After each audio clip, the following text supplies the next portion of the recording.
internet. These are the spice mines of Kessel. Don't fuck with us. My name is Matthew Kroll. And the last one across the street is a pedophile. My name is Shahir Dowd. Who? And I'm not the pedophile in that. Okay, well, I mean, you go with what you go with. I'm not going to question it. This is the only podcast about movies, specifically the film American Honey. And this was requested by two people. Right. The first was Laura from Australia. Thank you, Laura. This isn't the first movie you requested, and this is the second we've come through on, so we hope you appreciate it. Yay, Laura. Yay. And the second is the man sitting next to me, Brandon Ripley, cinematographer extraordinaire, who also requested this movie. Welcome to the podcast, Brandon. Hey, guys. Thanks for having me. Welcome, welcome, welcome. How you feeling, buddy? I feel great. I'm actually kind of nervous. Yeah. Why? Why are you nervous? What are we doing? Well, not only am I a guest today. Don't touch him. Stop touching him. Is this making you nervous? Is my hands on your body? Is this making real you- down? Is it?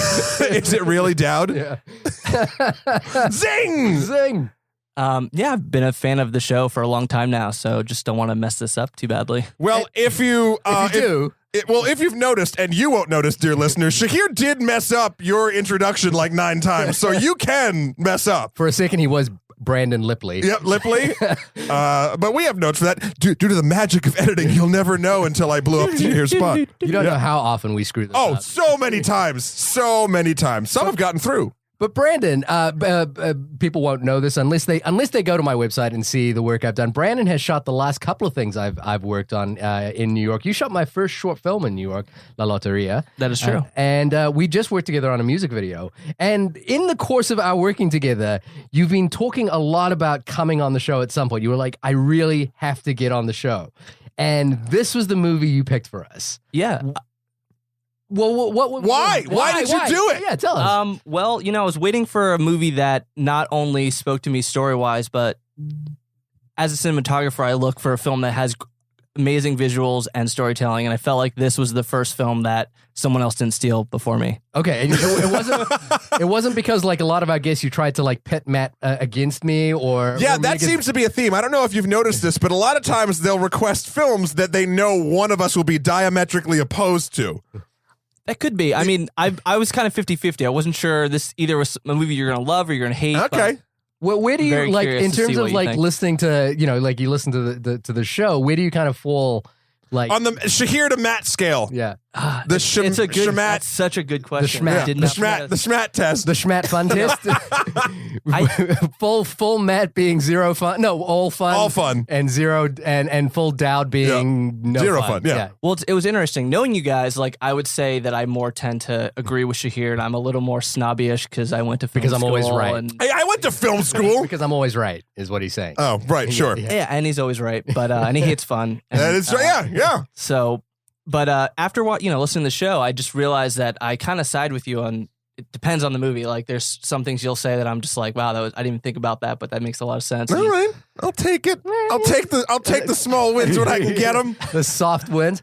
But I appreciate you requesting this movie because I'd been wanting to see this for a while. So this is an exciting time of year for me because I think right now we're in a period where there are generally there's not a lot of movies I actually want to see at the movies, and there's a lot on VOD that I want to catch up with. Sure. And this is one of those ones that slipped completely under the radar. It didn't make a lot of money. It made $600,000 at the box office. Off what we were talking about, $3.5 million. $3.5 million budget. It appeared on a lot of top 10 lists, and it's from a director who I've only seen a couple of films from, but I am a big fan of, and that's Andrea Arnold. And the reason I'm a big fan of Andrea Arnold, before we get into the film itself, is a short film she made called Wasp, which won the Best Short Film Oscar in, I want to say 2006, 2005, around that period somewhere. The reason I know this, I was really interested in this film, is that Wasp was nominated for Best Short Film alongside Taika Waititi's short film. Taika did Hunt for the Wilder People as directing the next Thor film. His short film, Two Cars, One Night, was nominated for Best Short Film at the Oscars, which was kind of a big, proud moment for all New Zealanders. Oprah Winfrey said it was one of the best moments of the Oscars when they cut to Taika and he pretended to be asleep. Oh, yeah, I remember that. Yeah. But Andrea Arnold, then it got me watching the Best Short Films nominees, and Andrea Arnold's short film, Wasp, is without a doubt one of my favorite short films ever made. I have to agree with you. It was one of those films that when I was freshly in film school, and I had never really quite seen a movie quite like that before. Yeah. and it was just such a simple story, but the stakes were so high. And the great thing about her is, as a filmmaker, she is able to put you in this world, and you are so afraid of what's going to happen to these characters. Now, for a second, let's just pretend something real quick. Let's just pretend, for the sake of argument, that I haven't seen Wasp. I'm not saying that I haven't seen it. So you haven't done any research. But moving on. But what is Wasp about? Wasp is about a low-income family living, a single mother living in South London, who has 3 daughters and a son, all very young. And she's a young mother as well who wants to go out on a date, basically, but can't afford to pay for the date and doesn't know what to do with her kids in the meantime. And what's amazing about it, Brandon and I have talked a lot about my short film Double Happy. When I made Double Happy, Wasp was the direct influence on that film. The crew, we all watched Wasp at least 10 times while working on that film. It's a perfect short film. I think, like, when you think of what a short film should be, do, it wasn't too long. It's actually a very long short film. It's like 25 minutes, I think, or maybe 35 minutes. That doesn't feel like that, but it does not feel like that. And Okay. And the thing about it is, as you said, the stakes are so high. Right. That film, it's about a single mother trying to go on a date, but that film has me on the edge of my seat the entire way through. And I know, Matt, I bring this up every time now, but I watched it again recently, and now as a father, that film makes me like visibly uncomfortable. It makes me because made it a little real, did it? Yeah, the children are put in such danger because of little choices that she makes that just as a parent, it just makes me kind of twist up inside watching like them be in peril. But what's great is, you don't hate the mother. Like you see her making these decisions, and she feels very human. And Andrea Arnold has this ability that, she has her characters making decisions that you think a person really would make. And they feel very honest, and they don't feel like she's making these characters do things to push the story forward. No, she's completely non-judgmental. So listen, before we even get into American Honey, please go find Wasp. I believe there's like a bootleg YouTube copy you can find. Shahir! Which I'm not advocating. There we watch go. At all, there we go. Cover our ass. Watch it now. But don't watch it like that. Buy it or rent it. I don't know how. Actually, there is a. How do you see a short film these days if you're not going to a festival? I don't fucking know. There's a DVD called the Short Film Cinema 16 Collection. There you go. Which for some reason I have 2 copies of. Maybe you should give one away on the show. I'd have to find it. I'm going to promise Shahir's own property to a listener at some point. For what? What do they have to do? I don't know. Maybe, you know what I would honestly say, and if we want to be really selfish about this, if you review us on iTunes, this specific episode, we will dig up Shahir's copy of this short film collection and get it to you somehow. I feel like you guys have made this bet before, and you never fell through with it. No, we totally did. It took. No. We I can't remember the listener's name, but we gave away some movie tickets. Yeah, that's right. We give stuff away. We've given stuff away at panels. Yeah, listen, I forget what podcast it was, but you guys were like debating whether or not you were going to release your short film. Oh, no. That's different. And I'm still all for that. You're talking about the Matt and Shahir Film Festival, where we each release on the internet our first films we've ever made, and then we review them in one episode, and people could listen along. I'm 100% for that Still embarrassing moment. No. We had one listener write in, Ivan, who was like, you know what? I think I don't want to see Shahir's first short film. Oh. And I was like, I'm with you on this one. So yes, please. And this sort of transitions into the iTunes thing I wanted to bring up real quick before we get going, because a couple of you have written into us. Yeah, we love getting those emails. Thank you very much. Yes, thank you very much. But some of you have said that it's actually becoming a huge pain in the ass to actually review us on iTunes. I don't know what that problem is. But fight it. Fight for us. No, and if you have any ideas on why some people might be having this issue, please write us in and we'll try to fix it on our end if it's a thing, or maybe just iTunes is difficult. But they really help the show and really appreciate it. Yeah, and please write us in at onlymoviepodcast@gmail.com to get us if you want to just talk or request a movie. Or like Laura did, hit us up on Twitter at onlymoviepod to request. She's our Twitter friend. Yay. You can be our Twitter friend too. But yeah. Onwards to American Honey. Sorry, I'm going to pull. But before we do that, that's a Shahir move. Do you hear that a lot? When he's like, but before this, I just want to say something real quick. Boop, boop, boop. Oscars. Oh, the Oscar. Actually, to be honest, Oscar noms came out, and Shahir, I got to say, for a film that's not Oscar bait, Well, They're nominated for La La Land's nominated for a lot of shit. well, so I'm looking at the Oscar nominations. I think it's 14. Yeah. But Hollywood loves movies about Hollywood, and especially if they're musicals. But see, Yep. I take umbrage with the way you're using that term Oscar bait. You're saying it as though they purposely made this film in order to win Oscars.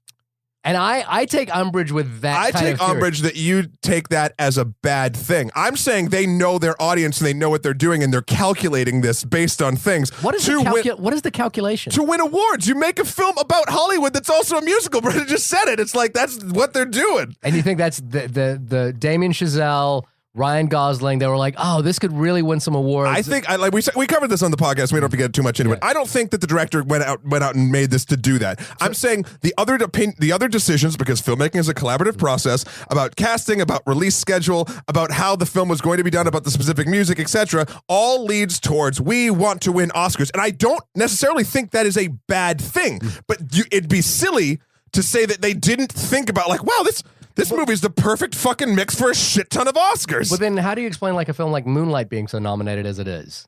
Because Moonlight is just fucking pure genius on its own. I mean, we've even said you've even said this, that you weren't particularly moved by La La Land. Yeah. But are you saying that Moonlight is like went out to win awards and that's why it's so? I'm saying nominated? Moonlight has none of that pretension because Moonlight. See, that's the thing. When you're saying Oscar bait, you're saying it's slightly pretentious because you're saying the film only exists to win awards, right? I'm saying that's a primary goal.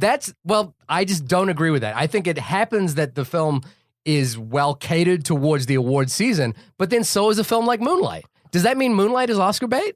Does that mean Manchester by the Sea is Oscar bait? Does it mean Hell or High Water is Oscar bait? I feel like Oscar bait probably is when there's too many. I'm going to explain. At what point does that definition come in? That's what I'm going to say. Yeah. I'm saying when it adds up, when so many things about the film adds up. For instance, okay, it's a movie about Hollywood. Check. It's going to cast two very, very, very sellable actors. Check. It's going to now also be a musical. Check. It's literally filling the fucking Oscar bait cup. When Moonlight, for instance, doesn't have a ton of well-known actors, has one or two that are sort of super established, then it also is about a topic that isn't normally spoken about, and it's not a certain genre that the Oscars tends to just fucking love all the time. That's my only thing. And it's interesting. It's not a bad thing for a film to be Oscar bait. I just want people to acknowledge that there are people behind the scenes. Who are these people? Who are these people? Marketers, other people involved in the film? So it's the marketing department you're talking about. Could be. You're not talking about the filmmakers. I think so. It depends on what side of the coin you're. Do you hate it when mommy and daddy fight? Like, wait, I just don't know where this term comes from. I know what you're saying, but I don't think there's a grand conspiracy the way you're phrasing it. And I don't think there is a grand conspiracy. I'm just saying there are people making decisions based on what would get the most Oscar noms. Well, the director wrote the film prior to Whiplash. Yes, prior to Whiplash. And it didn't get made. So, so the only reason he's making it now is to win awards after Whiplash. No, I don't think. Again, I've said it before. Not specifically him. No, I'm not blaming the director, and I know that's not. And not Ryan the point. Gosling only did it because he wanted to win awards. And I think that would probably play into it. Yeah. I think it's a factor. I don't think it's the determining factor. I think the director. Our son has jumped in here. I know. You're really mitigating. You're all grown up. Oh, do you want to go play catch? Anyway, sorry. I just wanted to bring it. I just think, look, I don't think it deserves 14 noms, but I think it's very interesting that it does. I don't know how they quantify. Like, does 14 noms means it's better than other films that have gotten less nominations? I think it's just interesting. It's interesting because they're quantifying it in a sense of this movie is this good in this many ways. And some of the ways that it's nominated, I think it is that good, and other ways I absolutely don't. So it's just someone pointed out to me on Twitter the other night, Suicide Squad has more Oscar nominations than Deadpool at this point. How do you feel about that? I feel awful. And then there's the other flip side of this entire argument, which is the Oscars are bullshit. Yeah, to be honest with you, this conversation is the first time I actually looked at what was nominated. Going back to the movie American Honey, yes.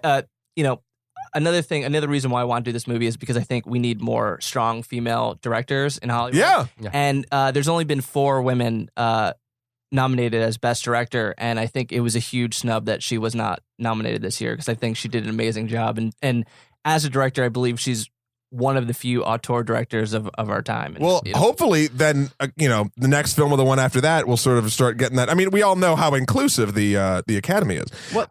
She has to have to do a musical as her next film. I'm just looking at the list of other films. I've only seen a few of these. I saw Moonlight, Manchester by the Sea, Hello High Water, Arrival, La La Land. Didn't see Fences, saw Hacksaw Ridge. I mean, look, it's a very... as expected kind of year of film. Yeah, nothing shocked me at all with the list. There was no best support or best lead actors for Moonlight, which I did think was very surprising because to me, I think that was the strongest.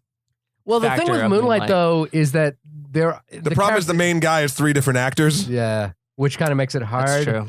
But then, I mean, like I say, I try not to pay too much attention. So for me, the Oscars began and ended oddly with Ben Affleck and Matt Damon winning Best Screenplay for Good Will Hunting. There was just one Oscars? That's it for me. Because that was like the last time I watched the Oscars and I actually cared. I think the Oscars are a great thing, and that for me was such a triumphant moment. As I was a young filmmaker at that point, I really loved that film. Sure. I really liked when 12 Years a Slave won. I think that was a very apt choice. I liked it when American Beauty won. That was a very apt choice. But, a lot of my favorite films have never been nominated for Oscars.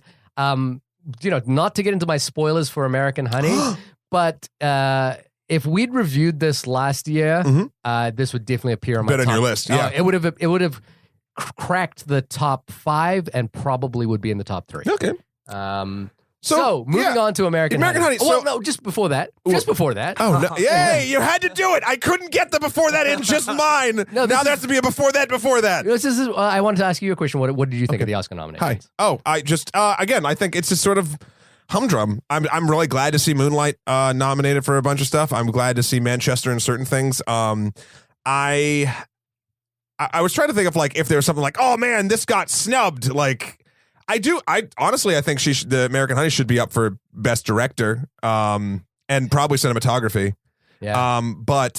I was looking at them and I was like, oh man, I can't wait to talk about something. But the only thing I could really and it's not even harping, it's just sort of my known opinion was the whole 14 Things for La La Land. I'm just like, well, okay, I knew that was coming. I just knew I wouldn't be happy about it. I have a feeling in the case of La La Land, there is a pattern for the Oscars to award for the previous film, like the Russell Crowe winning for Yeah. He should have won for A Beautiful Mind. He should have won for The Insider.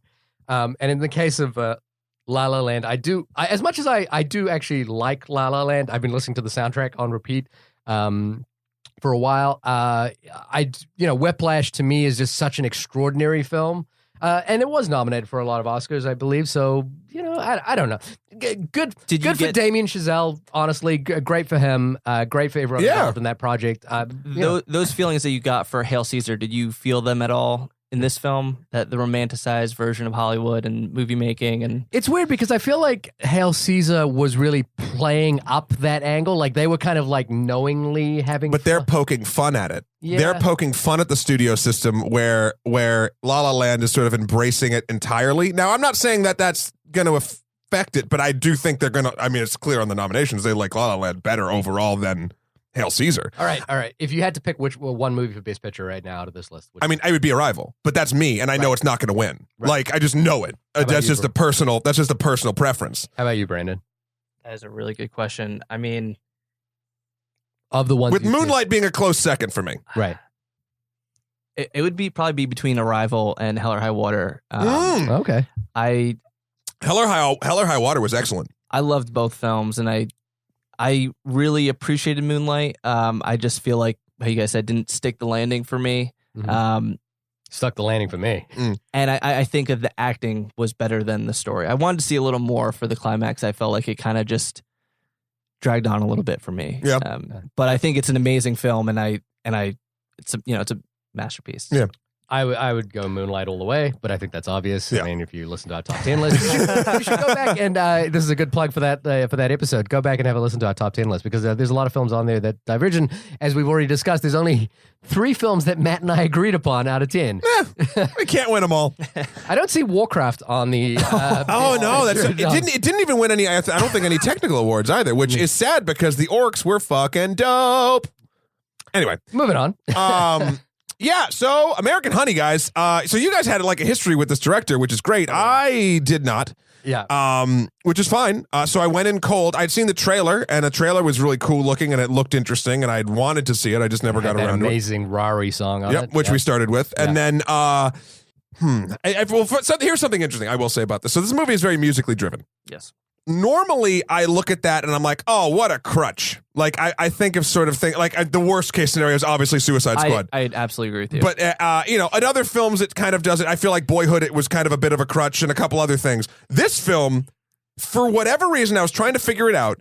It didn't feel that way for me. So I think what you're trying to say is sometimes in films, music can be a crutch when it's telling you what to feel. It's trying to manipulate your emotions. In this film, it was more like a road trip, and it's like you felt like you were on a journey with them, listening to a soundtrack. Music drove the characters, not you. Yeah. No, and also I think it felt like this was the music those characters really wanted to listen to. It didn't feel like the filmmaker was forcing the soundtrack on the audience. It felt like we were being invited into the listening choices of these characters. And I listened to an interview with Andrea Arnold, and she actually said she would ask, like she cast these kids, unknown actors, and ask them what songs they would like to listen to, and then basically would try and take those songs to her music and like, can we use this? Can we use this? Can we use this? To the point where the worst one is like the Rihanna song, "Fell in Love with a Hopeless Place," and she's which is not a cheap song, but she was like, it's so important. She wrote a letter to Rihanna to like ask for approval, and she was like, I don't know if Rihanna actually read the letter, but they got approval. But they got approval and they got the song. Something else I do want to say, especially because we have a cinematographer in the room. So this film is 4:3. I didn't know a theory about this. I didn't notice for 30 minutes, which is weird nuts. Because you watch it on a giant projector. I watch on a giant projector, but the images were so well cultivated and captured that after a while I was like, wait, are they doing this? Did it just snap to this? And I like looked back and I rewound after the fact. I was like, no, this fucking thing's 4:3. I noticed right away, and I was a little worried because it seems to be a trend now in a lot of fashion film. You see a lot of 4:3 aspect ratio. For the iPhone.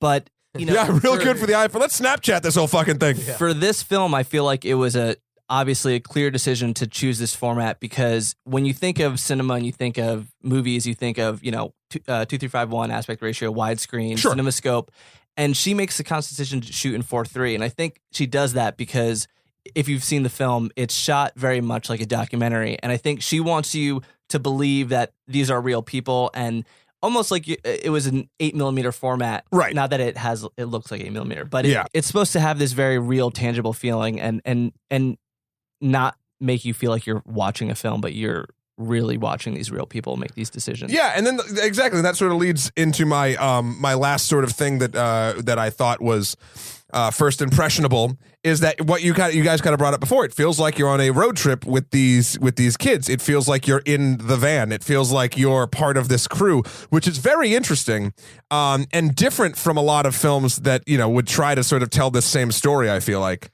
So just on the 4:3 thing, so this doesn't relate necessarily to this film, but it is a nice theory that I'd heard about Kelly Reichardt had been talking about when she made the film Meek's Cutoff. Did either of you guys see Meek's Cutoff? Negative. You and I talked about Wendy and Lucy.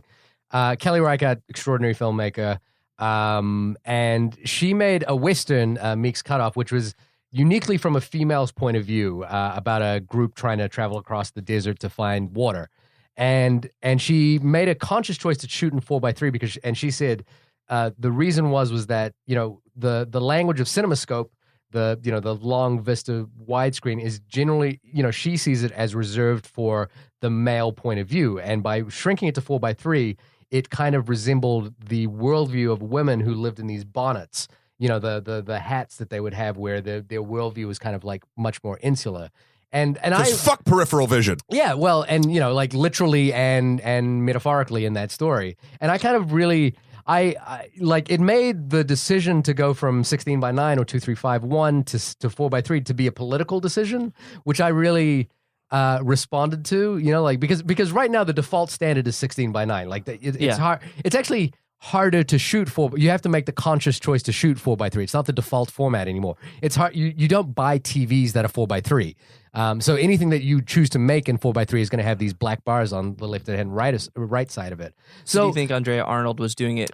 I don't know if she was. I don't know if she was doing it politically, but I do think that there is something uniquely feminine or a female point of view in this film, and I like to sort of migrate the theory that Kelly Reichardt had about shooting 4:3 for Meek's Cutoff into this film as well. I think what you're saying for the film you described makes total sense. I don't think it's at all what's going on here. I think it's more to what you were saying, because it's again, it's about feeling close to these kids, and it's about, so there's two ways it does it. One, if it's 4:3, it feels amateurish. It feels like, even though the shots are not amateur, but like the framing sort of just feels like home video-y. Like, I didn't feel like there's a, and then I didn't feel it was amateur. I think that's just the wrong word to. But if you're looking at the aesthetic, that's not the. We're not saying the footage or the cinematography was feeling amateur. I don't even think it feels like Instagramish or millennial. I'm not saying that either. No. But it almost feels, a lot of the cutaways are very shaky and handholdy, and it's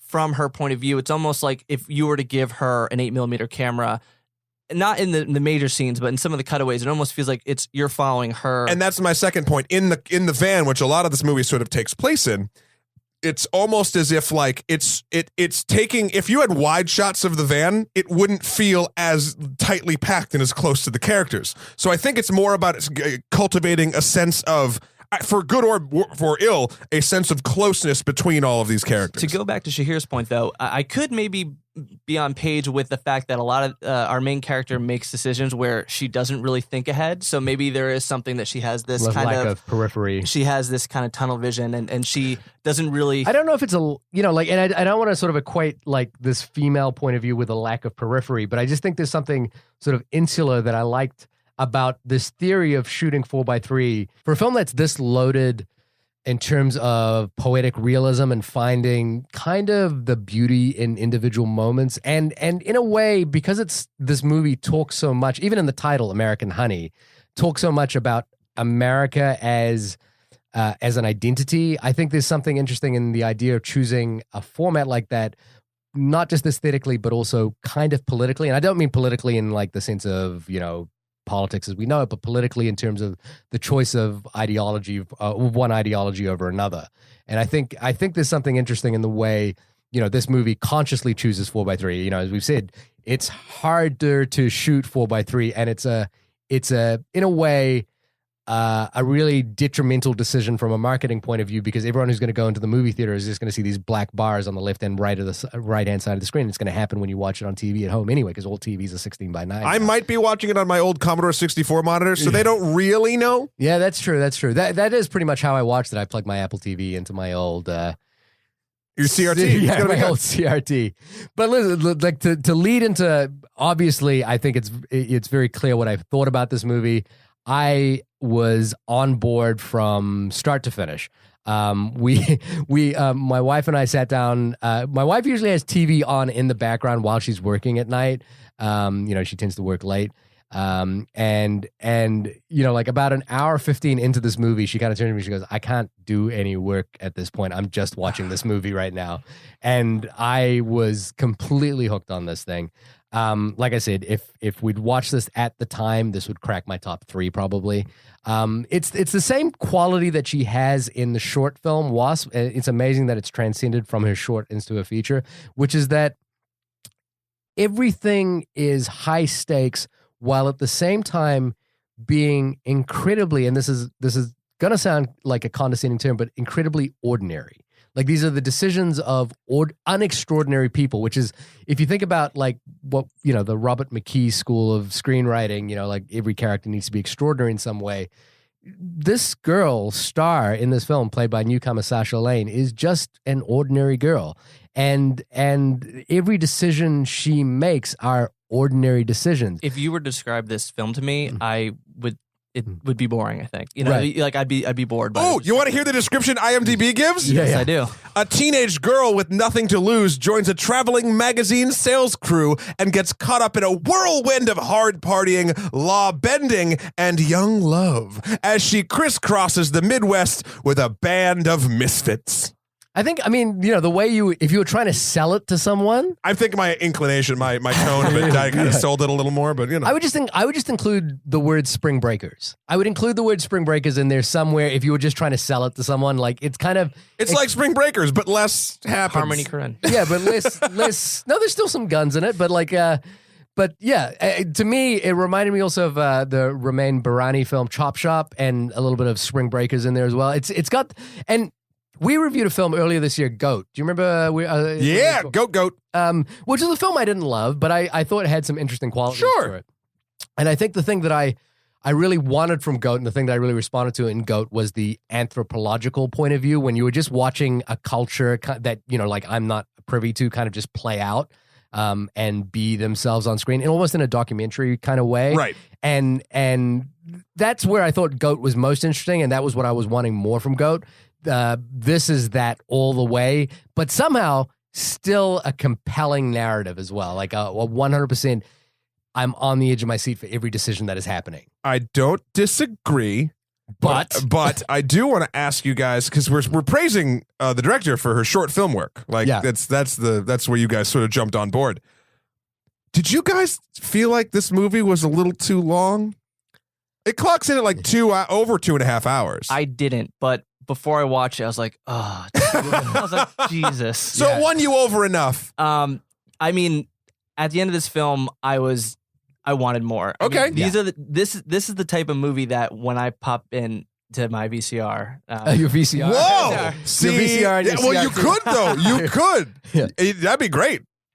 When I watch a movie like this, I like you say, Shahir, I marinate in it. I love it. I'm on the edge of my seat. I see these characters going through these choices that they make, and I love a movie where I don't know where it's going, and I absolutely had no idea where this film was going to go. And I think Andrea Arnold is masterful at creating these scenarios where you're watching these characters, and she always surprises you. You think something's going to happen, and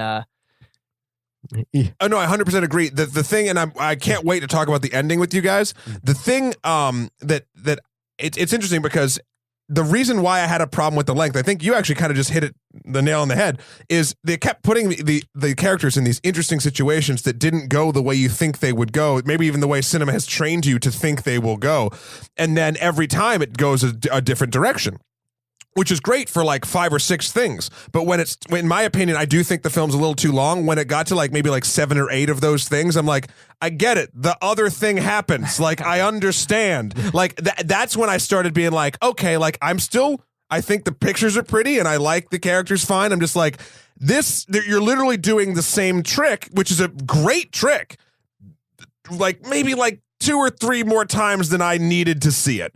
I could see that. I just too much ice cream. This movie could have been such a different film by this is any the strangest other flavor of ice cream I think I've ever. It's American Honey. It's Ben and Jerry's American Honey. This is the sequel to the British film British Marmalade. Maybe. There's some. Let's see. What would be in that ice cream? It would be honey, obviously. Mountain Dew. A little Stephen Colbert, an eagle, and the Grand Canyon. Yeah, that makes sense. Dirt from the Grand Canyon. I could totally see the peed on dirt from the Grand Canyon. Peed on dirt. There's that scene where they're all peeing at the Grand Canyon. Oh, I thought it was a Donald Trump joke, to be honest with you. Oh no, surprisingly not. A peed on Russian. An animalistic sense from that? Like, did you? Yeah. Like. Yeah. Spoiler alert. I could totally, like, I completely agree that you could see it as being too long. It is 2 hours and 43 minutes, which by any standard is a long movie. It's a long film. But like you said, Brandon, I was just kind of in it, and I didn't to care. win it.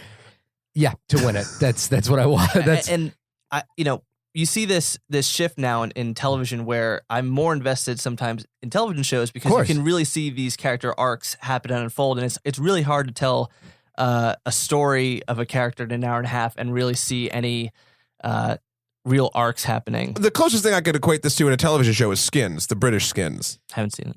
Oh, okay. Yeah. I mean, it's not from the style that they shot it or anything like that, but just sort of like teenagers like looking at their world and sort of living in it for a long period of time. I think that's the reason why the length didn't bother me, because I felt this was such an authentic lived in world. Like I didn't feel so the story is based on a New York Times article of these like magazine gangs, magazine crews that go around selling magazine subscriptions that she'd read about and decided to go make a film about. I don't know, like up until watching the film, I'd never heard of that, and I didn't know if it was true or not. But I felt that the world was so authentically lived in that I believed it to be true, even if it's not. And I think that's, that's for example, we talked a little bit about Argo on one time. Go fuck yourself. Yeah, Argo, go fuck yourself. That, like, to me, Argo, even though the story is ostensibly true, I felt like the film was selling me falsehoods, and I felt, you know what I mean? Whereas this, I have no idea if it's true or not, but it feels real to you. It feels so well lived in and so kind of earthy that I completely believed it. Yeah. So let's start getting into spoiler territory, if y'all don't mind. I mind. Oh, jeez. Oh, I mind. No, I don't mind. Brandon, do you want to start us off? Do you want to tell us how this movie begins? So the film begins, we're introduced to Sasha Lane's character. She plays Star, and she's with two children, and they're in a dumpster. And it looks like they're looking for food. They found a chicken. Yeah. It must have been outside of a grocery store or something. It was like a Purdue wrapped chicken. Yeah. So this is the thing about like the stressful, like the way in which I just get stressed out watching a scene like this, which is like, I'm wondering how much bacteria that chicken has. Are they going to eat that chicken? Like the whole time, the chicken is just like this sort of like periphery thing, but I'm at the edge of my seat about the decisions that circulate around this like packaged chicken. Well, they even bring the chicken back eventually at home, and Ruben, the little boy, starts stabbing it with a fork. And there is something hypnotizing about that, where you're just like, why are they showing this to me? But it's so interesting, and it's like, God, they're gonna eat that chicken. And as I say, I'm like stressed out. I'm like, don't eat that chicken. For the love of God, don't eat that chicken. And then when they cut to a shot of them eating like Spam or something else instead, I'm kind of relieved. Oh, thank God. Yeah, it's the fact that a movie does that to me, like makes me invested in like it's such an ordinary thing. Sure, but it's so extraordinary in this film. Well, I think it sets up your expectations and sort of the type of I guess I for lack of a better term, I'll call it emotional ride that you're about to sort of go on. I think it's setting it up as something very real and something there's a tinge of sort of and maybe you could argue against this. I don't even know if I fully believe it. Somebody's going to say this, but like a tinge of sadness to the entire sort of deal. The entire film, really. Like, there's definitely like upbeat moments and whatnot, but there's a sense of like, kind of like a little bit of, if nothing you do matters, then all that matters is what you do, sort of nonsense to it. So like, I don't know. I think so. Side note. So we're moving on. They are heading home before they even stab the chicken, and they go into Walmart to get like a soda or so. No, I'm sorry. They see the van drive up, and out pops Shia LaBeouf as Jake. Jake. And boy, does he have a rat tail. Oh my God. And it's funny. I was waiting for that rat tail to unfurl the whole movie. Well, I was on the edge of my seat for that rat tail. I kept calling it a rat tail. I don't know. It was a full-blown tight ponytail. Like, it's not even a rat tail. Or was it? I don't fucking know. But like, it was magnificent and beautiful. To, the hairdresser? Or what would that be, a prop? What would that even I don't even application. What's the word I'm looking for? Prosthetic, thank you. Yeah. Prosthetic hair. Maybe a wig, perhaps. And shout out to Shia for his wonderful live stream that he's been fucking terrorizing horrible people on. I really do actually enjoy it. So I hope he keeps that up for the next 4 years. We should talk. Should we sidetrack onto Shia LaBeouf? Sure, a little bit. Love to. I mean, like, so Shia looking through the shadows. Yeah, so Shia's had an interesting trajectory, like childhood superstar Shia LaBeouf. You ever heard that song? We were kind of talking about this. Yeah, before. with the Project Greenlight thing. So that's when we first saw him. That's not when I first saw him. I had never really been a big Shia fan. Because it, going back to like when he was becoming famous from Transformers. That's when I first sort of paid attention. And I was like, whatever. And then I saw he was great in Constantine. Oh, was he in that? I didn't realize. And then I saw him on what's the name of the show? Project Greenlight. That show. I saw him on Project Greenlight, and I just even at he was 17 years old, and just the level of commitment and professionalism in this 17-year-old, I was like, wow, I have a newfound respect for him. And then the last couple of films he's been in Fury. I haven't seen Nymphomaniac, Yeah, but he good. cut himself for his role in Fury because he thought that his makeup wasn't believable. He actually right. like that's that level of commitment. I have a respect for. I don't know. Like those I don't respect that, I no. don't. I actually don't respect No. that kind. Like I find that those stories are feel like stories that the publicity department put out, and they're nice stories. But Hell, like, even if they're not, even if they're fucking real, dude, you're pissing off your fucking makeup people. B, you don't need to fucking do that. Like, you can be convincing, and if you can't be convincing with fake blood, then you're not a good actor. Like, it's cold acting. yeah, like that's just it. But what I did, like the thing from Project Greenlight that I really responded to was like, there's this, like everyone talks about star quality and like, and the thing that happened in Project Greenlight when he came in, it was season 2, The Battle of Shaker Heights, is that He's a huge personality. Yeah, he walked in and you were like, oh, that's what star quality means. Because at that point, he hadn't done anything apart from a few commercials. Sure. But even as the audience watching the show, you were like, oh, that's what star quality is. And he was like bigger than life. Now, Shia LaBeouf. has had an interesting last couple of years. He was most famously ousted for plagiarizing Daniel Clowes in a short film, howardcantor.com.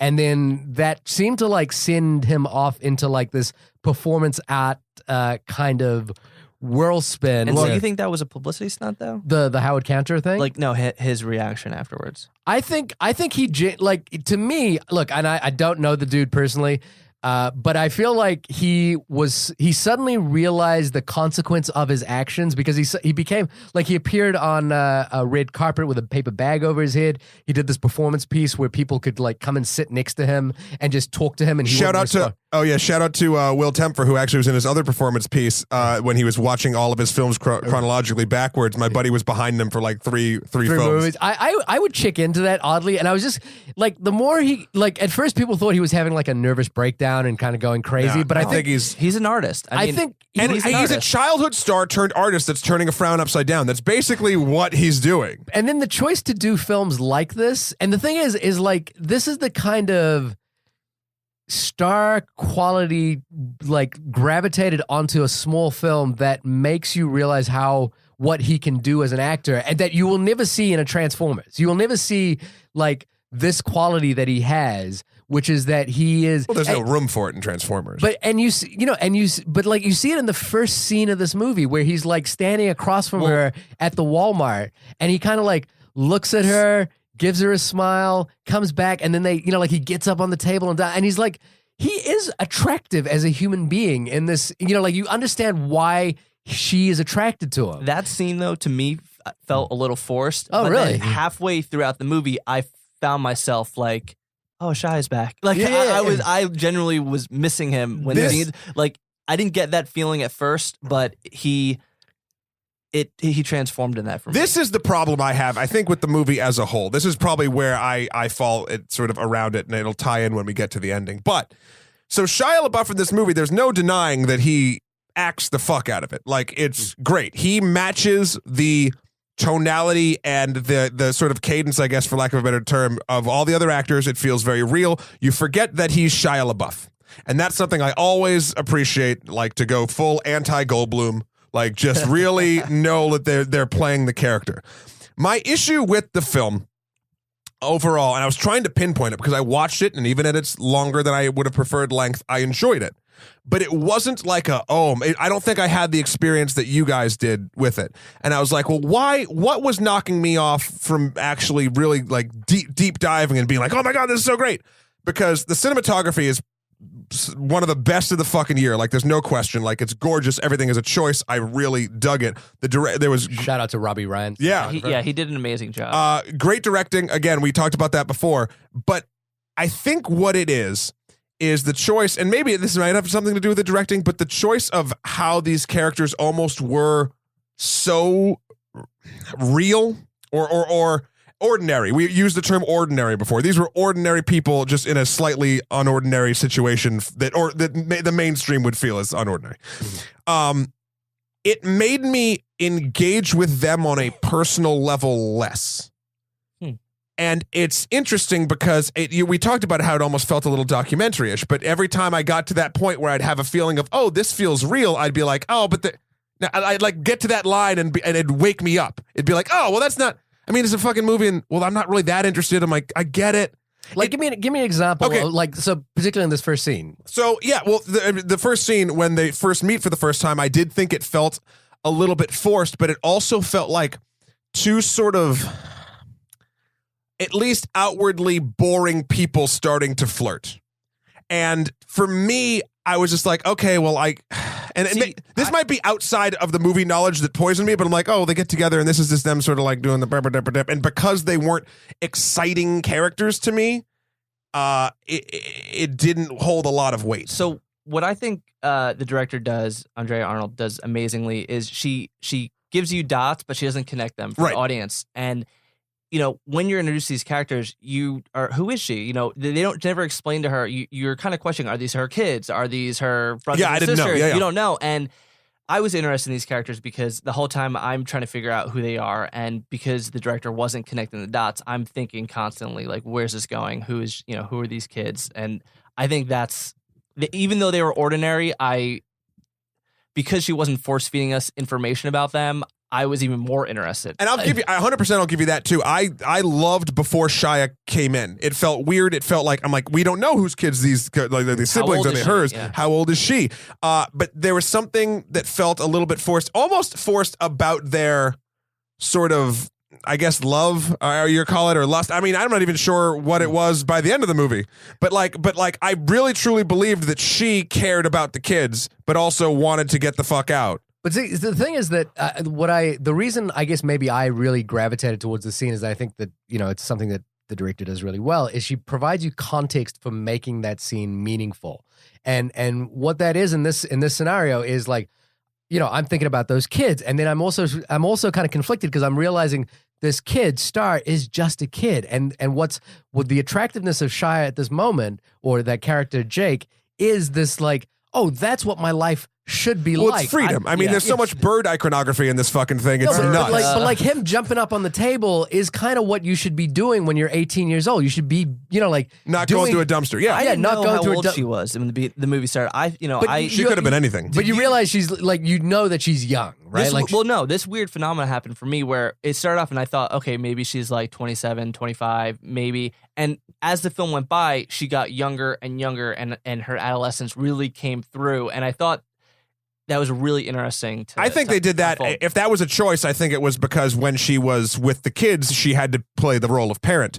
When she got to be on the road with all these other kids, she could sort of revert back to her own age. But that is what the thing that like makes that scene work for me is that conflict that she has internally between like, I have to look after these kids and I'm burdened by this responsibility that I'm diving through a dumpster. And here are these other people my age who are like partying and having a good time and like, doing the kinds of things I should be doing. So that's why I found that scene kind of really magnetic and interesting. It's all about context and it's all about the way the scene gives you information without ever saying things like that. She doesn't need to connect. She lets you as the audience connect the dots. But here's a point of confusion, and it might change my opinion of the film, but like her relationship to those kids, I found like after the movie, I was like, oh wait, she wasn't, because at the beginning of the film, I thought she was the parent of those children. And then by the end, I think that's the point though. I think But so what was your opinion about what do you think is the relationship that, what is her relationship to those children? I'm guessing, and this is a pure speculation, that she is the step brother or stepsister to them. That is her mother. Because there's the scene where she, there's all these photographs of the mother with the children, and Star's not in any of the photos. Right. And so who's the guy? The guy is the girl, the dude that the mother is kind of dating, sort of. But then I also don't think it matters. That. I just think it's sort of just... Well, the reason it matters, or the reason I think it matters, is that when I was watching, and the reason I was hooked on this whole film from start to finish was that I was kind of like waiting for her to be reunited with those kids. And I was thinking about those kids. Well, this will go into my ending thing. The kids were kind of the whole. I was kind of wondering about them the whole time. There's a point where you think she's going to... Does she text them halfway through? She calls through? them halfway she calls through. Them? Okay. So, but like the confusion about whether they're her kids, whether they're somebody else's kids, or whether she like... I thought that the woman that she gives the kids to was her mother, and that she was, But she says to that, they're your They're kids. your kids. Right. So, but she's obviously in charge of looking after them. So I could, but that And mother, mom's busy square dancing or line dancing or whatever the fuck she's doing. She didn't want to deal with these kids, which made me think that they weren't necessarily. Well, the mom's doing what Star wanted to do. She wanted freedom. And what Star kind of eventually goes and does. Yeah. So The circle of life. Mama say, Mama say, Mama sa, Mama kusa. Yeah. No. Hakuna Matata. So, no. So Shia LaBeouf, after they leave the Walmart or wherever superstore they're at, offers her a job if she shows up at this Motel 6 where they're all staying by the next morning. So then she goes and decides to go ditch the kids with the mother of the kids, not sure the exact relation to Star, and join up with this roving gang of magazine salesmen and women. Led by one Riley Kuh from. What was her name? Taylor? Tanya? Crystal. Damn it, with a K. I should remember that because that was the name of a very friendly stripper in Montreal. Okay. She did. At 4 a.m., she became friends with me and my friends after we had been there for about 4 days, and it was during a bachelor party, and she invited us to a party. I remember because we put her in my phone as Crystal with a K. Is this the venue for like telling us your stripper stories? This is the thing. I want to tell you this because it's an amazing text from a stripper named Crystal with a K. Are you ready for this? We was 4 a.m. It was the night before we had to leave, and we were all friends. We had weirdly become friends with these strippers. The text I get, because there was an after party, they were going to invite us to the after party. And this is the text I get. It literally says this. It goes, "Hey, man, it's Crystal. Here's the address to the party. No booze, but all the Red Bull and drugs you want." And I was like, I can't go to this fucking party. No booze. No booze, but all the drugs and Red Bull you want. That's fine. Which is pretty much what the magazine crew could offer you in life. You know, booze. No, That is also a lot of booze. No, yeah. So maybe I would have been better off going with Shia and his ragtag band of news peddlers. It's funny. I just thought Riley Coe was so good. Like, she got a lot of flack She's for the boss. for her role in Magic Mike. I remember people just like really not liking her in Magic Mike. You know, just feeling that she was kind of flat in one note. And it's weird because in this film she feels flat in one note, but it's way more menacing and it's way more disturbing. I wouldn't even call her one note. There's a lot going on behind. It's like perfect for her character though, because her character only cares about money, and I thought it was interesting that we never see her really jealous of the relationship between Jake and Star. She's more concerned about money. If she's gonna lose money, and I think that was perfect for her character. And in another film there would have been more drama with that, but I think it was like the right amount that was believable. Yeah. And I just unique. liked as well the when we see Jake for the first time, it's kind of presumed that he's in charge of this thing. Oh no. And we realize that he's not, and it's a woman who's in charge of him. And the way that he kind of gets subverted, but kind of willingly he gets tamed. Very willingly. And this whole crew is led by this one powerhouse of a woman who's also a very young woman. It's not like an old madam or She's probably something. like in her 20s. Yeah. So it's kind of it's like I say, like everything in this film, it surprised me. Like everything surprised me in a way that I thought was like really unique, and it kept me going every time I. I know you're saying that it kind of like did one too many surprises, but too many surprises of a similar ilk made me not surprised anymore because I then started to expect the unexpected. If that's really? sort of, See, I just found like every time there was the other thing is I thought there was so many great individual scenes, and every individual scene went in a direction I wasn't expecting it that's to go. my point. But how can that be bad? Because it becomes formulaic at a certain point. So if the scene went in the direction you expected it to go, that would help. After going in a bunch that didn't, yeah, because you're if you're going in a direction you're not expecting to go, that's trying to subvert expectation. But when the subversion becomes the expectation, that's when I'm like, oh well, she'll be fine. No, but she'll be fine. Here's the thing: she'll be fine. I don't think they're doing it. Sorry, go ahead. It's like an act of threes. Like they see her do. When you see her, for the first time she leaves, you're not expecting what happens. The second time, you're not expecting what happens, and the third time, you're not surprised, but it could have went in a bunch of different ways. But does that make sense? The thing is I kind of feel like you're describing it as sort of like an audience manipulation sort of thing. What I think it is that every scene is constructed as a full, rich picture, and every time it comes to its conclusion, I'm always like, oh, that really didn't go the way I thought it was going to go. And even But by the end of the film, what I'm saying is I started to then understand exactly where they were supposed to go. The first couple, I was 100% like, whoa, that's fucking crazy. And I was on board. It just did the same thing too many times for me. And I know we've been talking about this for a little bit, and we'll continue on. I'm not trying to cut us off, but here we go. I'm going to cut you off. yeah, but this has been a great show. No, but like we don't need to go through sort of, and we'll touch on any moments you want to, but we don't need to go through the entire moments of them like, okay, now they're in this town and they're doing this. Now they're in Kansas City and they're doing this. Now they're doing this, because it all does sort of feel very same. It feels very similar in the style of emotional involvement that goes on. And I'm not saying that the scenes themselves are not interesting or their own complete story. In fact, this movie kind of moves in chapters from when they move from town to town. I would even sort of say there's no like titles or anything like that, but like they do something. The only thing that kind of evolves really is Star and Jake's relationship, because Jake is now training her to sell these magazines. She's not particularly comfortable with lying all of a sudden in the beginning. That is something I didn't fully understand.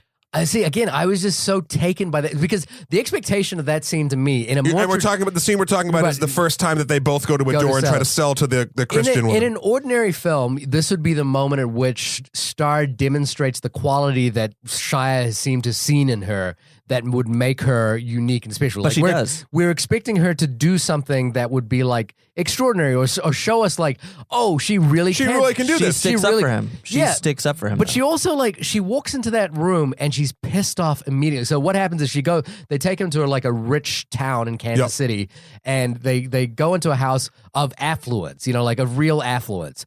And as soon as she walks in, she's pissed off about it. And like she's not in awe, she's not impressed, she's really annoyed by the situation. Sure. And I was like, oh, that's weird. Right. Like I was expecting her, a girl who was dumpster diving like a scene two or three scenes ago, to be like, feel small, but she's not. What she's annoyed about is the hypocrisy of this household. And she's also, I think the way in which that scene plays out, it also gives us an insight into who she is as a person, which is that she understands that she has been dealt a shitty hand in the world, and she doesn't feel smaller for that. She kind of has this thing where she doesn't want to lie about who she is, and she sees when they're in this house, she sees the young daughter of the woman who owns the house dancing in the back sexily to some music or something like that, and it's the girl is maybe 13 or 14 years old, and so it's very uncomfortable. But she sees that, and she sees that as a symptom of maybe why she's in the situation she's in, or maybe a symptom of something that is wrong with this household. She sees the hypocrisy. Yeah, she's seeing the man behind the curtain. I totally get that. But my thing is, so she does this and she sort of ruins the deal for Jake, because she's mouths off because she doesn't like what she said to Jake. She doesn't like the kids. She doesn't like the affluence, blah, blah, blah, blah, blah. And then what didn't feel real to me is that Jake just sort of forgives her in a weird way. It's fine, but I think I thought it's because she stuck up for him, and that's why it turned, and eventually, but there was a little bit before that, especially, where I was just what the there's a lot of stuff in this movie that she does before she starts quote earning, that I'd be like, you'd be off this fucking crew in a heartbeat. But she sticks around because, I think from what the story's tried to tell you, Jake is sort of sticking up for her, sort of protecting her a little bit as this is going, because he wants her around. But I don't. This is sort of another little thing. I don't particularly buy the romance, especially near the end, which we can jump around a little bit at this point. The end where Crystal with a K reveals that Jake isn't she's not the first girl that Jake brought here, and he sleeps with all of them, and da da da da, and that's sort of near the end of their sort of courtship or who the fuck knows. But the point I'm trying to make is I never bought that Star was special to Jake. The thing that I thought was that Jake is a great salesman. He has that line at the beginning, which is I know what she wants and I'm going to give it, I know what this person wants. And to be a real player, you need to be able to give that person what they want. And you need to know within the moment the door opens. Yeah, exactly. And I think that's what he's doing to Star. So I think because he gets money for every girl he brings into this crew. And so to make them feel like they're loved is what they want. And so I think the like you said, you weren't sure why he just forgave her after that scene, is that he I mean, maybe it's tied to his finances. it may be tied to his finances, but he also kind of like, I think, the other thing about this crew is that it's made up of misfits and damaged people who don't function well in the 9-to-5 ordinary working at Walmart kind of lifestyle. And I think this kind of like walking around neighborhoods and selling magazine and smoking weed and like traveling from city to city, getting drunk, getting high is kind of suited to people who aren't quite equipped to live in the ordinary. And I think, like for her to be like damaged and vulnerable in that scene is true to who she is true to why she's in that crew in the first place. So it didn't strike me as like disconcerting or world breaking, if you will. It struck me as authentic to who these characters are. And again, in a lesser film, this would have been the moment where Star rose to the challenge, because the challenge is, can she sell? Can she be part of this crew? And in that scene, she's not part of this crew, but she's still there and she's still compelling. And I'm with her on this. And I'm with you on most of what you said. In the moment, it threw me out a little bit because I was like, well, this doesn't feel right. But then, of course, the explanation at the end, I was like, oh, I kind of Jake being sort of the girl's basically paying his way almost, then it made more sense to me. Right. But in the moment, I was like, and this isn't, and to the film's credit, this is not a film that leaves you breadcrumbs towards these sort of things. This is something, like you said, Brandon, it's like the director wants you to figure this shit out yourself. This is not like a take my hand and let's go down this fucking magazine trail. Like it's supposed to be a journey that you discover by yourself. I mean, but look, if we're going to jump from scene, there's so many. Yeah, jump. Let's talk about some scenes you guys like. The scene where she's so I can shit on him. No, I'm kidding. The scene where she's picked up in Texas by those three guys. Yep. Yeah. And like taken to a bar. Like my heart sunk in my like. Yeah. Like I was just like on the edge of my seat that whole time. And then again, the reversal of that scene was Jake coming to rescue her.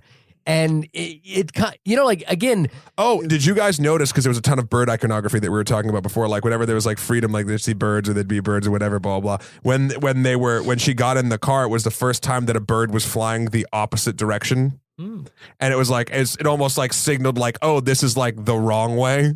Every turn that she took, I was like, this is the moment. Like the film is constantly fleeting, I think maybe purposefully, with this idea that she is going to be taken advantage of at some point.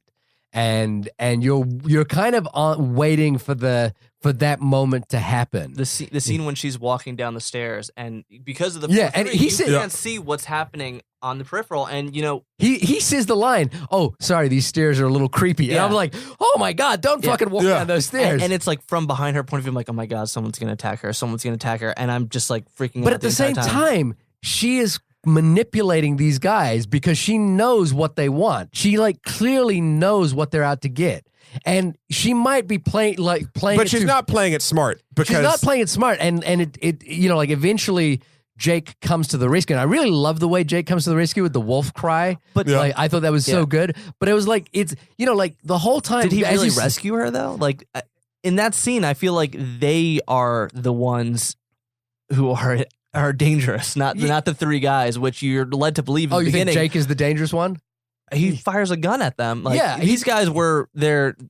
They haven't done anything. They're clear. They haven't done anything. Oh, they're getting she's not a minor, I guess. But they're getting a young girl. Three wealthy older gentlemen have picked up a young girl walking down the street and have taken her to their home. And and thrown her in the pool, and have fed her a lot of tequila. Well, here's the thing. In the beginning of the scene, I'm worried for her. Yeah. By the end of the scene, no one's forcing her to drink. They're actually telling her to stop drink. She's the one who keeps taking the shots. But that's not a sense of control for me. That's not me being like, oh, she's playing them good. That's a sense of no sense of self-preservation and stupidity. Yeah, and luckily, she had someone around that could get her out of the situation, but she wasn't planning that. This wasn't. But I'm not necessarily sure that she was actually in danger, though. I think I believed it up until the point where Shia comes in, and I'm like, wait, was she in danger? Like, she was in fucking danger. I was kind of constantly at the edge of my seat. She was in danger of like date rape, like, and that's fucking serious shit. Like, that's I mean, you can see it in fucking Creepiest Cowboy's eyes. Like, that was good acting on that actor's part. It was going somewhere dark, and luckily, Shout out to Will Patton, who plays the guy in the back. You would know that actor from so Yes. many movies. Yes. Armageddon in So particular. luckily, actual cannibal Shia LaBeouf starts showing up, and he basically makes the Cowboys get in the pool, and they escape. And it leads to, again, the sense of like rescue and who's the one in danger and who is the danger is all kind of like up for grabs in that scene. Like you could look at it any way. But so, here's the thing. Like, you guys think she was in danger because that's what movies lead us to believe. 3 guys, they're home alone. But in real And life, this movie leads you to believe that. Like, But- this movie well, really does. it does. But then at the same time, at the end, you don't know if these guys' wives are going to be coming home. Like, I'm sure I'm if pretty they're- sure they're not. no. And if they were, there would be hell to pay. Yeah. Because when they're introduced to her character, she's in a verbal, almost physical argument with this guy. And I think they see that as an opportunity. Like I definitely think that they're taking it, like the fact that they're plying her with alcohol and they're kind of talking, like. But it is like Because like if she was not in danger and she's like, got anything stronger, they would be like, why don't you just start with a beer? Like, what the fuck are you doing? And when she's like, but also it is kind of like there's an ebb and flow to it where we're not sure where they're coming from, we're not sure where she's coming from, we're not, that's what I really like. That's what I'm to see. saying. Chances are you guys are right, and she probably was in danger, but I don't think there was any proof that yes, she is definitely in danger. I think it comes across in that actor's eyes that she's in danger, to be honest. Will Patton, yeah. I think it's there's a danger to it, but what I love is that the scene again defies my expectations and goes in a direction I wasn't really expecting it to go. Were to. you worried about the 3 guys? Yeah. Was I worried for them, or was I worried about? I was never about worried them? for them. I was worried for them, or I was worried about them up until the point where Shia appears, and then I was kind of like, "Oh crap, he's going to shoot one of them." And Right. So then you stopped worrying about them?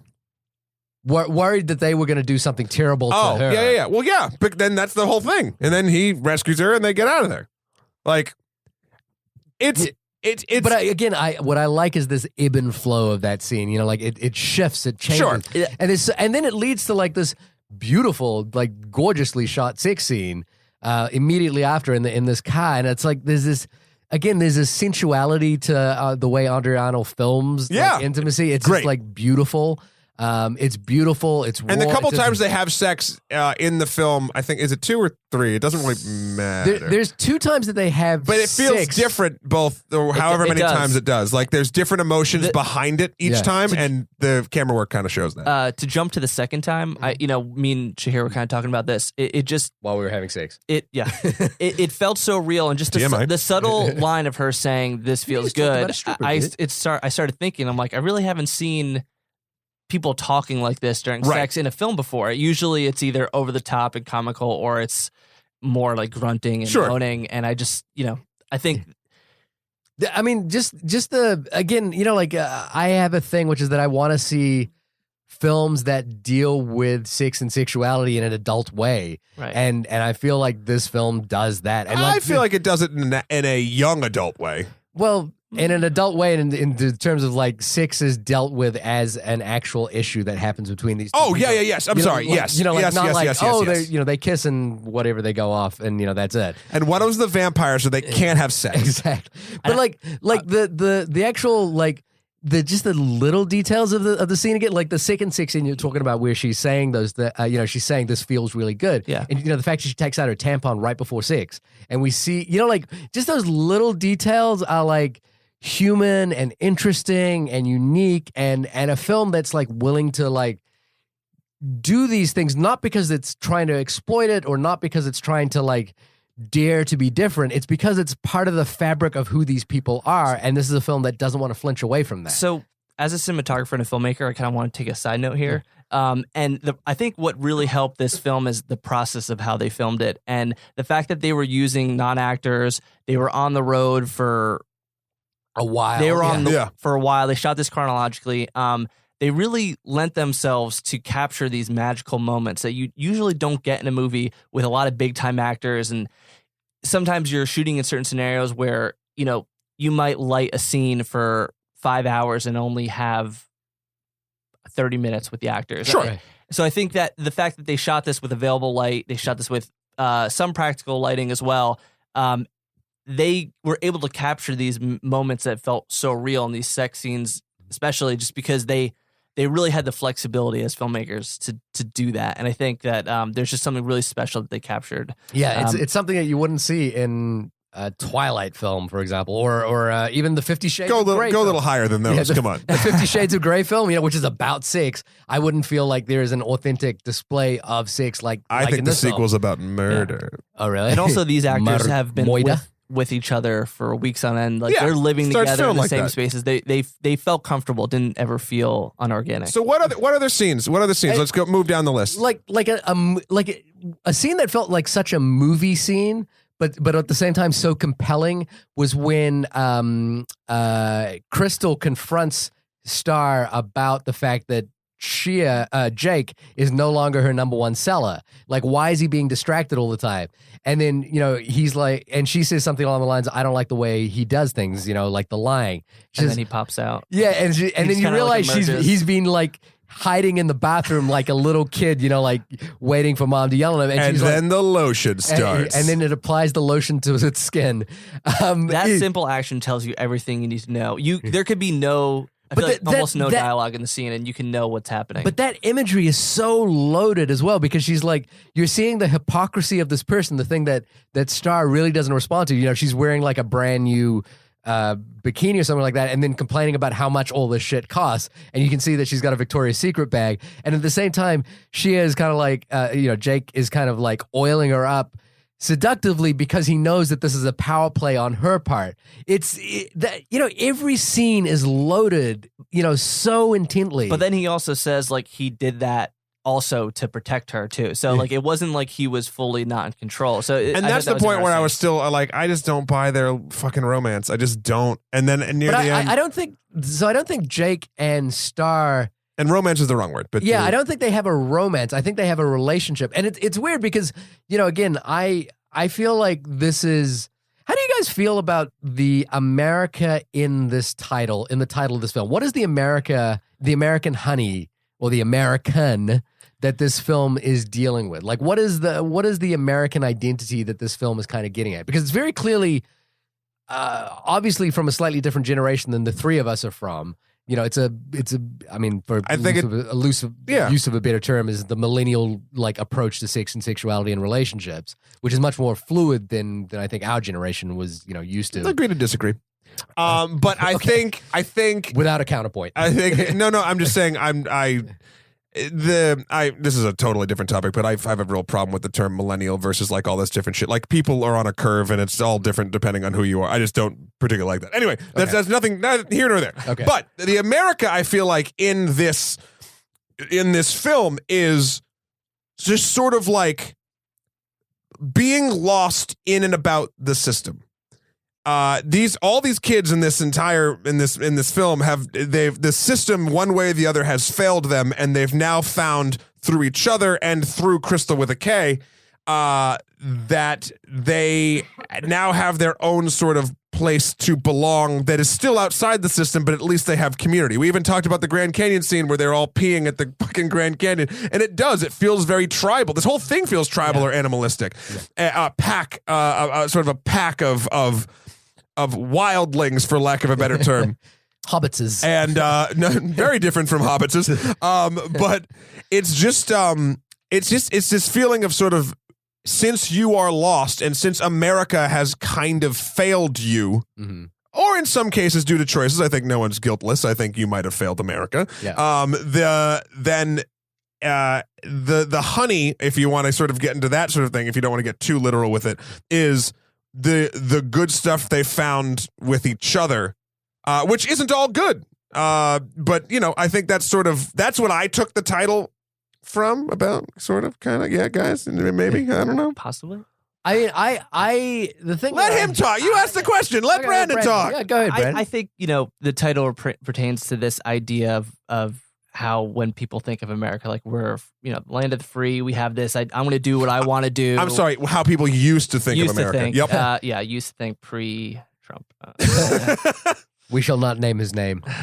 But I just, this idea, this lifestyle, and I think that, she's searching for that throughout the whole film, this freedom that she's trying to obtain. Yeah, I mean, look, the thing that obviously I'm a foreigner, so Wait, what? Yeah, I know. Sorry, guys, my papers aren't in order, and apparently that's at stake now. Yeah. But the America here is kind of the business of America is the kind of thing that I thought was interesting, and the way in which Capitalism. the American idea of because that's what Crystal is. And Crystal is I don't really care about you. I care about is your capacity to make me money. That's really interesting because they never really explain how much money these people are making, but they just have this idea of, oh, I'm making money, I'm doing what I want, I'm outside, I'm drinking, I'm smoking, and I'm an entrepreneur. I'm in control, but meet the new boss, same as the old boss. The old boss. So there's something about like this sense of what, and you know, like there's a scene later on where they go into Crystal's hometown, which is like as poor can be, and it's a kind of side to America that you don't really see a lot of. And I was watching a documentary, the Seventh Fire, recently about life on the reservation, and it was like there's this side of America that you don't see we forget about it in films all the time. And like there's, you know, like again, as a parent, the scene where she goes into that household and it's these three kids. One of the most beautiful scenes, I think. It's beautiful and terrifying and heartbreaking at the same time. And, you know, like it is this weird sense of what happens to people when we're entirely about the business of America. And I feel like, you know, like this film is about the business of America. Like, you know, like she says at one point, I feel like I'm fucking America. And I'm not sure, is fucking a verb in that sentence or is it an adjective? You know, like, yes. You know, like I'm not sure where it is, you know, like, so, and that's what I think is, again, interesting about this film. It deals with the topic, you know, like when we were talking about politics and ideology before, that's kind of what I mean. It's a film that has something to say about the world in which we live, you know, and has a compelling commentary about the world in which we live. It's so sad. It takes place on an oil field. It's so sad because two of the characters, admit that they've never had anyone ask them what their dreams were, and their dreams seem like it's something so obtainable. Like she just wants a house with some land and a kids, and there's really something heartbreaking about that. And that scene where she gets asked that every scene just so worked for me. The truck scene, the one guy who says he's never seen the ocean before, and it's like that's such an easy thing to and he loves boats, and it's. Look. What happened to the American dream? It came true. Enough Watchmen references, but moving on. Never. I know, Matt, for you, like every scene we're talking about seems to not kind of work for you because it's compounding. Star by herself dealing with minor characters worked way more for me than her with Shia and the whole shebang. And I don't quite know. And this is sort of what I want to get to. Because we do need to start wrapping this up. The ending. One of you described the ending to me because I didn't particularly like the ending, but I also don't think I understood the ending. I don't think I understood the ending as well. So for me, the thing that's interesting is I don't think I understood the ending as it was happening, but I was like, I knew that this was the point at which the film needed to end, and I was really pleased when it ended, and I felt satisfied. And then I had to like walk away and think about why did that ending work for me? I thought about it all day today, and I can't place why it didn't. There's two things. One is she's in water, she doesn't know how to swim, and she happens to just jump in. The thing for me was the turtle. So like the whole way through, like Jake's character has been kind of giving her ways to, like he is really directly being like speaking to her through the wolfhound, the you know, like I think the fact that he drops his cell phone at the beginning was really like a purposeful move. Like he did it so that she would kind of receive. I think that was purely accidental. The way they shot it. I didn't think about it, but now you saying it. Yeah. Oh, you like shiny things? Like he knew. He knew exactly. Right, yeah, and like maybe I felt like it was like, you know, because he has an exchange with her, then jumps up on the table and like his phone drops out of his pocket. Gets kicked out. Then he's waiting for her outside. He would know if his cell phone fell out. I feel like you're so glued to your cell phone. Exactly. Now. And so the thing that made me think about is that she's a character who wants to save things. You know, like he's seen her save like flies and bees and what Yep, like he sure. grabs a bee before and No, she does that. She does that. She does that. Yeah. And and I think he knows that about her. And the thing about the turtle that like really, I was like, why is this turtle working so well for me? Why is this image of him handing her this turtle working so well for me? And it was because there's this notion that like a turtle always finds its way home. A turtle is I've never heard that before. You've never heard like so turtle. Oh, so you're thinking that because to me the reason why the ending didn't work for me is because I wanted her to go help those kids. And I think this was his signal to like for two reasons. Again, it's multifaceted to me. Sure. Was that again? I didn't quite like. I was like, oh, I'm not sure, but I love this ending. And like to me, the reason it works for me is to put it in context of what a turtle means. Like in a turtle, you have to like read it as they specifically chose a turtle at that moment. It wasn't like a random. I've just thing. never heard that about turtles. So maybe I was missing some crucial information. When a turtle, so a turtle lays its eggs on a beach and then swims back. Sea turtles do that. Yeah, sea turtles, and then they swim away. And sure, then, but regular turtles don't do that. But turtles always know how to make their way home, and that's the thing. Sea turtles know how to get to the ocean. No, but they also know how to get to their parents. Like there's this theory about magnetism with turtles. Oh, interesting. Okay, turtles always know how to make their way home. I just always thought that was sea turtles, not lake turtles. Look, that's I thought it what had something to do with rebirth, but now maybe you're. I like turtles. Yeah, that's what made it work for me.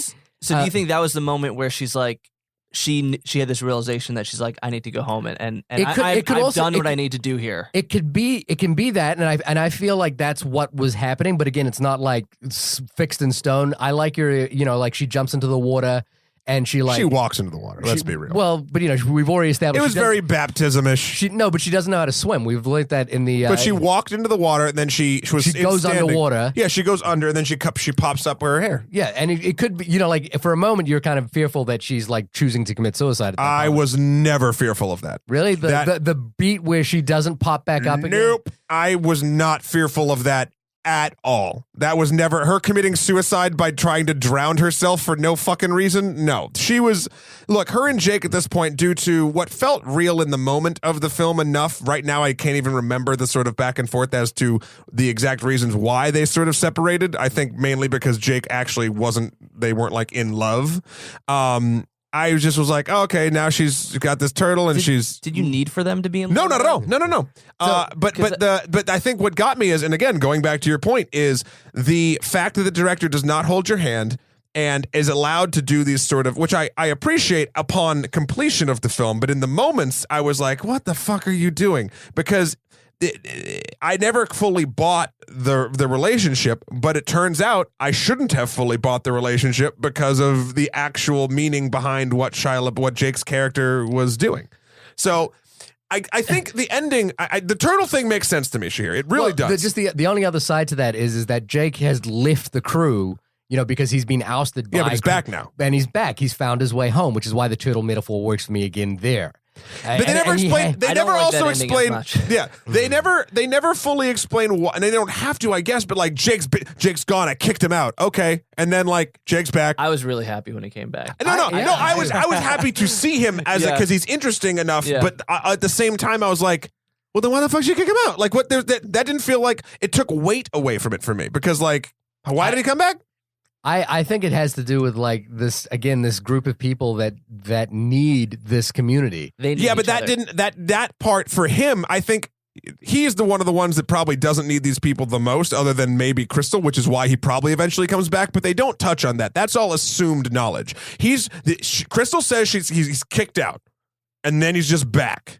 And I was like, now granted, at this point, I thought the movie was going on a little long, so I didn't question. But I was like, well, this is weird. I just think it's part of the texture of who those characters are. Like, again, these are people who don't, like. How many times have you said something where you don't necessarily mean 100% or you've changed your mind? No, I get that. And but like normally, his return again, felt entirely valid to me. And maybe this is where the sort of style of letting it just sort of happen or whatever sort of failed me.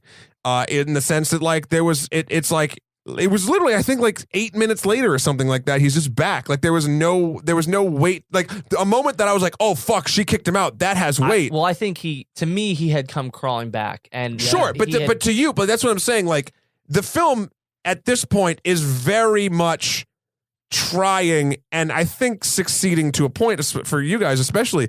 It's trying to make you make up your own sort of ending and the meaning behind the entire thing. I was trying to figure out the meaning of it, and I think what got me is I can't. And I'm not saying that I'm.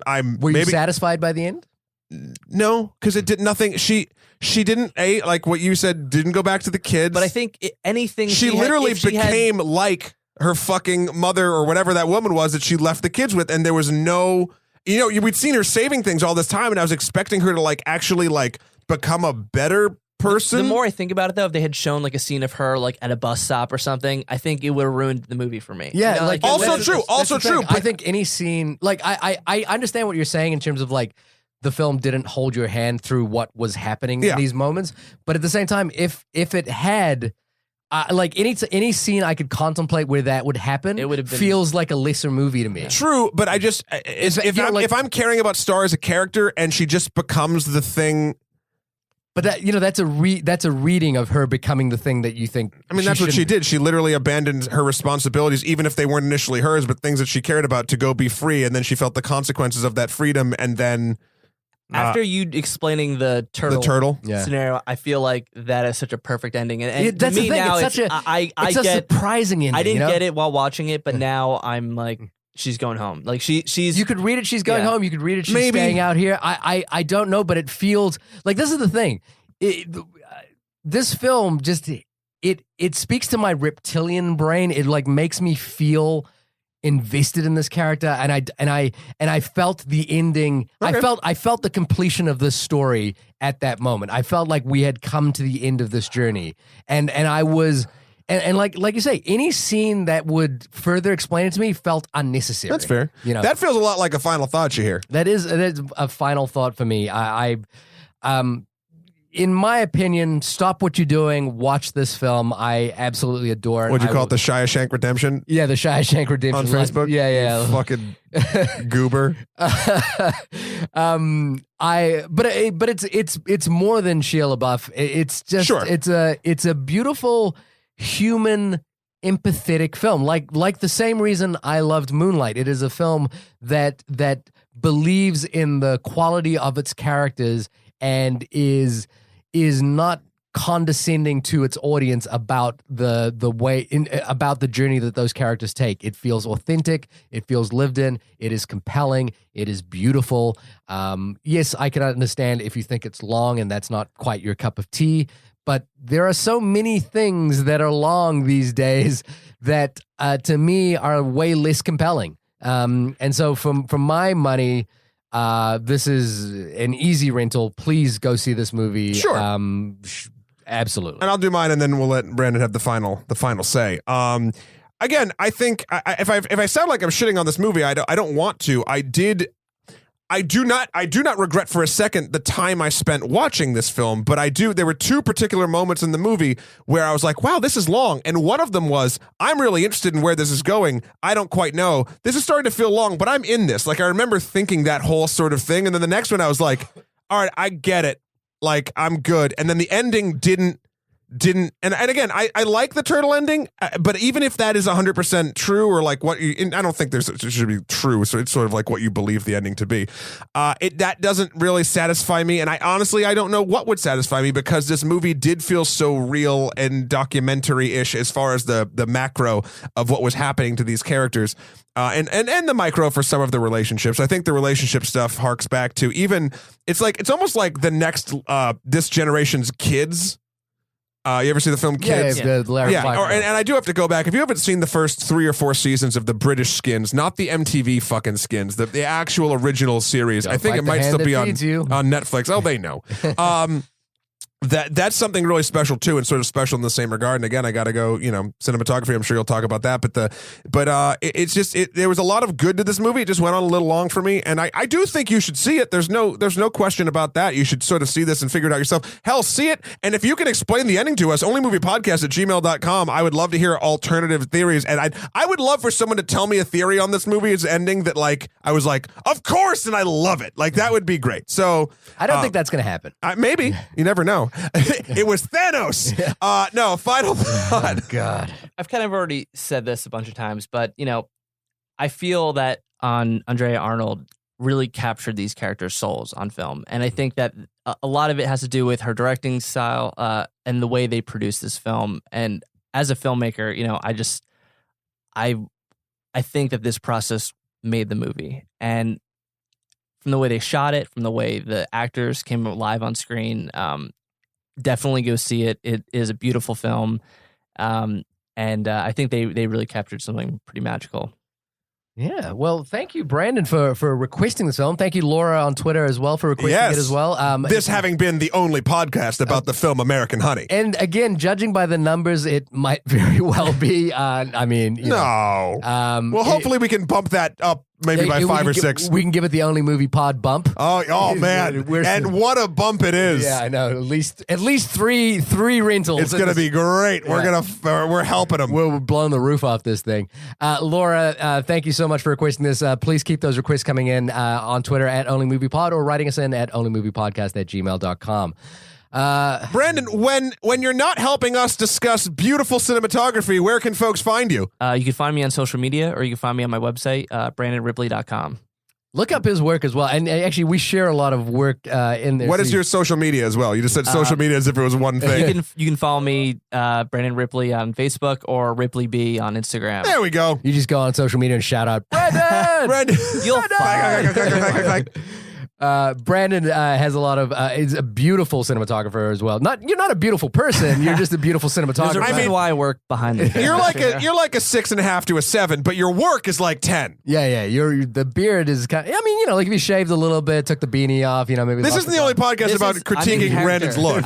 This is the Swan. I'm trying to fit in the crew. Right. Okay, I get it. Got my growth. You can check out Brandon's work. A lot of my work is up there with Brandon as well. But you can check out my work. Incestuous it is. I know. Well, the amount of time Brandon and I spend together, we should be brothers and sisters, and we should be having sex. Yes. But wow, that was. I thought. You know what? Let's just move on. And you can see my ancestral work at www.shahirdaud.com. That's SHAHIRDAUD.